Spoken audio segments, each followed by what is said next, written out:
Begitu nasabnya Ba'alawi. Begitu, nggak perlu dipertanyakan lagi. Nggak perlu ditanyakan ini nasabnya benar apa nggak sampai ke Rasulullah. Nggak perlu dipertanyakan lagi, sudah. Nasab yang jelas. Beliau yang bernama Alwi bin Ubaidillah. Wahwal imamu Alwi. Nah, boleh nama Alwi atau Alawi. Keduanya nama yang menisbahkan, arti Alawi menisbahkan kepada cucu Imam Ali bin Abi Thalib. Jadi setelah Imam Ali bin Abi Thalib, secara umum mereka yang bertalian darahnya kepada Imam Ali itu namanya Alawi secara umum. Tapi secara khusus lagi adalah, nah yang kita baca sekarang ini, mereka yang bertalian kepada cucu dari Imam Ahmad Muhajir ilallah. Karena Imam Ahmad Muhajir ilallah punya anak Ubaidillah, satu doang yang kita bahas kemarin, yang hanya di Hadramut. Dan anak Ubaidillah ada 3. Yang pertama Alawi, yang kedua Basri. Kenapa namanya Jadid? Karena beliau yang pertama kali yang dilahirkan di kota Hadramut, di negeri Hadramut. Wahwal imamu Alwi bin Ubaidillah bin Ahmad bin Isa ulida bi Hadramut wa nasya'a biha. Beliau yang dilahirkan di kota Hadramut dan tumbuh dewasa di Hadramut. Wa hafizal Qur'an al-azim. Beliau menghafal Al-Qur'an. Washtaghala bitalabil ulum. Udah, setelah beliau ngapal Quran, fokus dalam menuntut ilmu, begitu. Wa huwa awwal man sumiya Alawi. Beliaulah yang pertama kali dinamakan dalam nasab Ba'alawi ini dengan Alawi. Beliau yang pertama kali itu. Karena kita lihat kan, yang kemarin tuh nggak ada nama Alwi kan? Sampai ke atas, sampai ke Sayyidina Muhammad al-Baqir, Imam Ja'far Shadiq, Muhammad al-Baqir, Imam Ali Zainal-Abidin. Nggak ada nama Alwi. Beliau pertama sejarah yang namanya Alwi. Namanya Alwi. Dan Alwi ini nama identik kepada duriyah keturunan Sayyidina Husain, yang mana dari Imam Ahmad Muhajir. Ya, dalam Imam Ahmad Muhajir, nah keturunan identik itu Alawi namanya. Wa jami'al abi Alawi yantasibuna ilaih. Lihat tuh. Dan seluruh keturunan Ba'alawi yantasibun, mereka bersandar atau mereka bersambung kepada beliau, Alwi bin Ubaidillah bin Ahmad. Sehingga Imam Ahmad bin Zain al-Habsyi di dalam kitab Syarah Ainiyah, beliau menyatakan nasabuhum ashhar minasyams fi waqti zawal. Nasab mereka itu sangat terang, layaknya matahari ketika berada di tergelincirnya matahari jam 12. Gimana itu? Lagi matahari lagi apa? Terangnya. Begitu nasabnya Ba'alawi.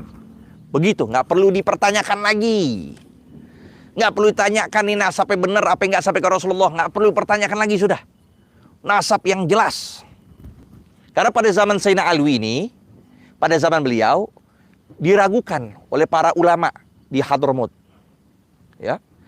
Apa yang terjadi? Akhirnya dari anaknya Imam Jadid itu, atau Imam Basri, beliau datang ke Basrah. Datang ke Irak. Mengisbatkan, menetapkan dari nasabnya. Benar apa enggak tuh di Basrah? Bahwa Imam Ahmad Muhajir benar enggak orang Basrah? Orang Irak. Datang ke Irak. Akhirnya di Irak itu cucunya Imam Jadid ini meminta tanda tangan.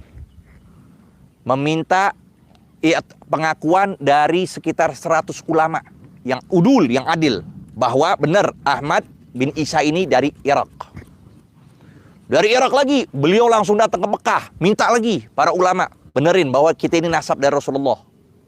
Tuh, sampai begitu. Sampai datang ke Hadramut, dilihat semua, dibenarkan. Jadi nasab mereka itu udah sangat terang seperti matahari, wa awdah minal gamar lailatul kamal.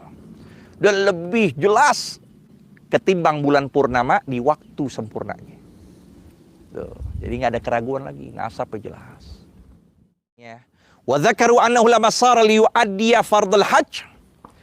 Dan para ulama tarikh, para ulama sejarah menyebutkan ketika beliau pergi untuk menunaikan ibadah haji, wa yazura qabra jaddihil Mustafa sallallahu alaihi wasallam, dan menziarahi kuburan Nabi besar Muhammad, kakeknya sallallahu alaihi wasallam, azama ma'ahu nahwa 80 rajulan.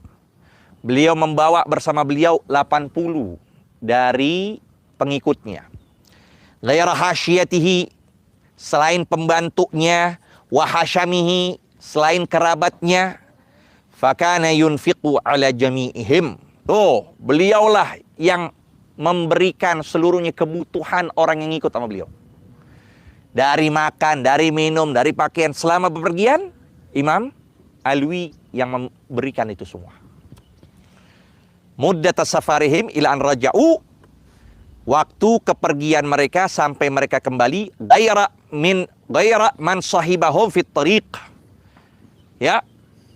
Di luar dari orang yang megangin tuh. Di luar dari orang yang megangin. Apa ya, seperti kita yang panduin ya, memandu. Yang manduin beda lagi dikasih lagi. Itu karamnya begitu.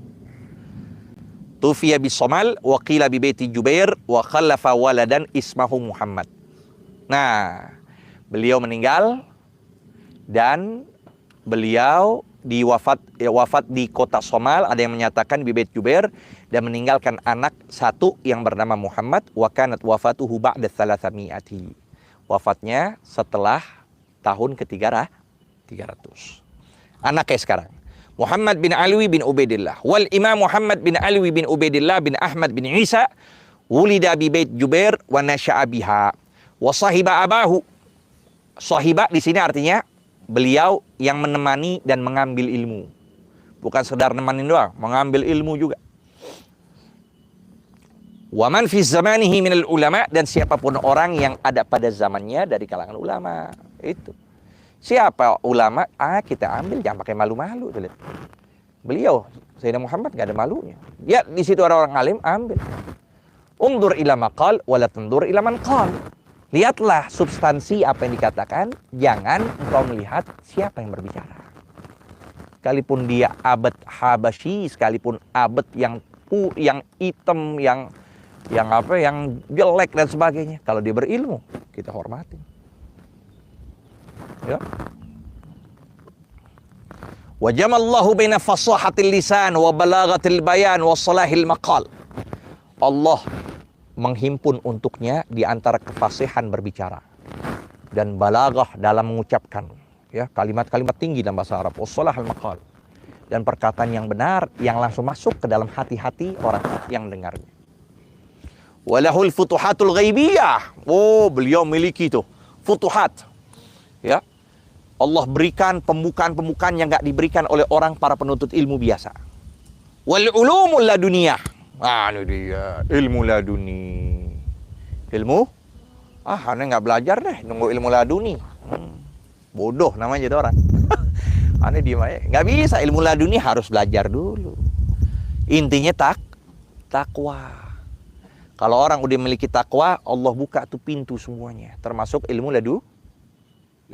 Arti ilmu laduni, para ulama menyatakan, alladzi yaqdhifuhu Allah fi qulubi awliya allati la tahtawihi turus. Yang Allah lemparkan itu ilmu di hati-hati para kekasihnya tanpa meliputi kitab-kitab. Enggak pakai baca kitab. Wala tuqayyiduhu durus. Enggak terikat padanya pelajaran-pelajaran. Enggak. Waqad haramallahu li arbabin nufus. Tapi Allah haramkan itu al-ilmu laduni bagi mereka yang memang jadikan pemimpinnya hawa nafsu. Al-mashghulin, yang mereka menyibukkan diri bi islahil mat'um wal mankuh wa malbus. Yang mereka menyibukkan diri untuk memperbaiki apa?